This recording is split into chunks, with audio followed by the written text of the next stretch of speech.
आजादी का अमृत महोत्सव।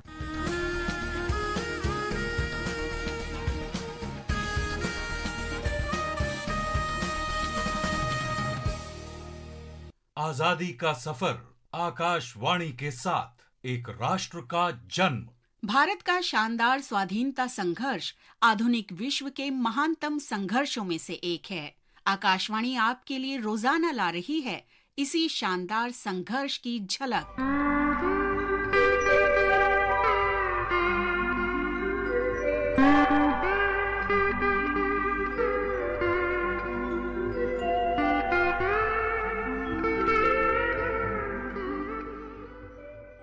7 अक्टूबर भारत के स्वतंत्रता संघर्ष के इतिहास में एक काले दिन के रूप में दर्ज है, क्योंकि इसी दिन सन 1930 में महान क्रांतिकारियों भगत सिंह, राजगुरु और सुखदेव को लाहौर षड्यंत्र केस में एक स्पेशल ट्राइब्यूनल ने फांसी की सजा सुनाई थी। क्रांतिकारियों की लोकप्रियता और देश भर में राष्ट्रवादी भावना दिन प्रतिदिन बढ़ती जा रही थी, इसलिए ब्रिटेन सरकार ने उन पर चलाए जा रहे मुकदमे की तेजी से सुनवाई के लिए ये ट्राइब्यूनल बनाया था।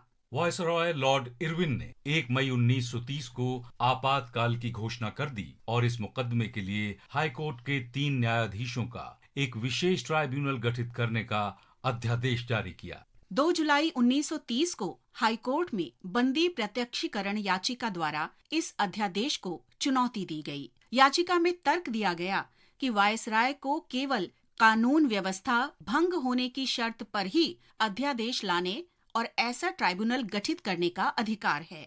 लेकिन ये याचिका खारिज कर दी गई।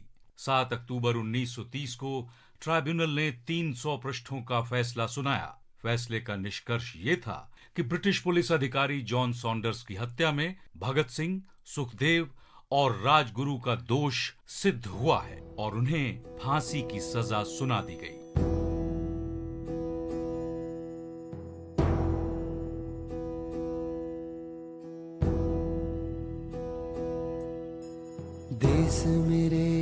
देश मेरे मेरी जान है तू।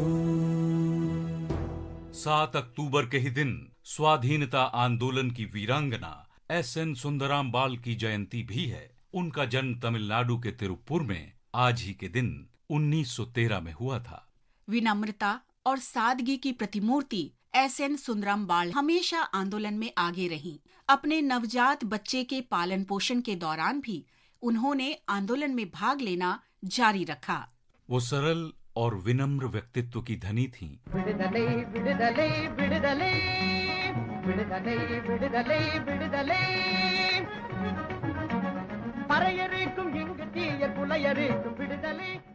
सुंदरामबाल का जन्म तिरुप्पुर के वीरापांडी में हुआ था। उनके पिता नचिमुतु गौंडर स्थानीय नेता थे। समृद्ध परिवार से होने के बावजूद समाज सेवा और स्वाधीनता संग्राम में उनकी रुचि थी। वो कांग्रेस की जनसभाओं में शामिल होती थीं।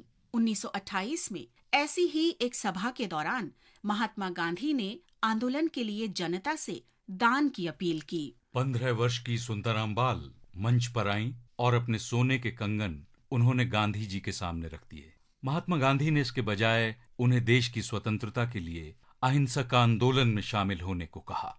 सुंदरामबाल स्वाधीनता संघर्ष के दौरान कई विरोध प्रदर्शनों में शामिल हुईं। 1941 में सत्याग्रह के दौरान उनके नवजात के साथ उन्हें गिरफ्तार कर लिया गया और 3 महीने के लिए वेल्लोर जेल भेज दिया गया। उन्होंने भारत छोड़ो आंदोलन में भी भाग लिया और गिरफ्तार की गईं। इस बार भी उन्हें वेल्लोर जेल भेजा गया।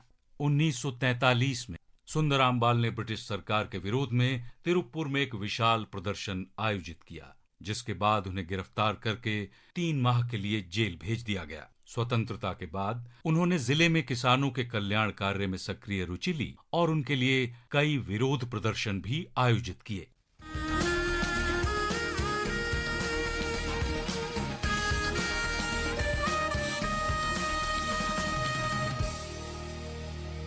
आज ही स्वाधीनता सेनानी, समाज सुधारक और शिक्षाविद के किलप्पन नायर की भी जयंती है। उन्हें केरल गांधी के नाम से भी जाना जाता है।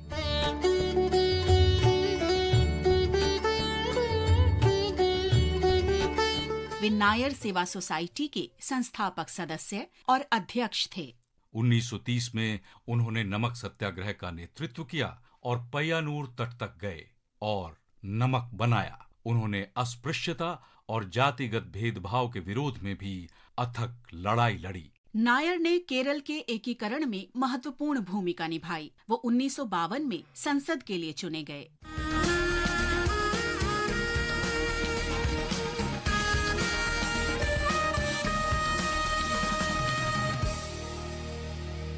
आज बस इतना ही। इसी के साथ आजादी का सफर आकाशवाणी के साथ श्रृंखला का ये अंक समाप्त हुआ। कल फिर मिलेंगे एक नई कड़ी के साथ।